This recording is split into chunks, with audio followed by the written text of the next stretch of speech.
Hi guys! Ayan guys, namitas na naman tayo ng ating mulberry. Ayan guys, oh. Siguro mga 4 kilos na naman to. Ayan. Naubos na kasi yung ating stock na mulberry jam, kaya namitas ulit tayo para gagawin nating stock ulit na gagawin nating mulberry jam. Na sold out na kasi yung karamihan, kaya panibagong ano na naman tayo, stock. Ayan. Ayan guys, napakaraming nakuha natin.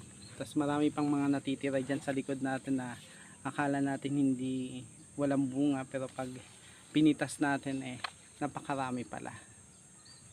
Tsaka yung mga itim halos nahulog na sa paulan-ulan. Ayan, at tsaka kinakain din ng mga ibon. Ayan guys. Ayan, kaya mas magandang pitasin na lang namin para gawing mulberry jam. Ayan guys.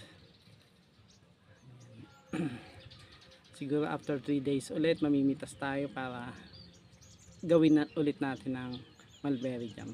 Kasi pag panay ulan guys, nalulusaw ang kanilang bunga.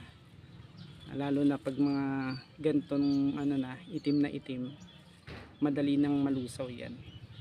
Tapos malalaglag na siya. Ayun, hindi naman natin na kinukuha pag mga nalaglag na, kasi may mga buhangin na yun. Ayan. Kaya magandang kuhanin na lang natin kaysa hindi mapakinabangan. Ayan guys, ang ating mulberry Illinois variety. Ayan guys, thanks for watching. Follow for more videos.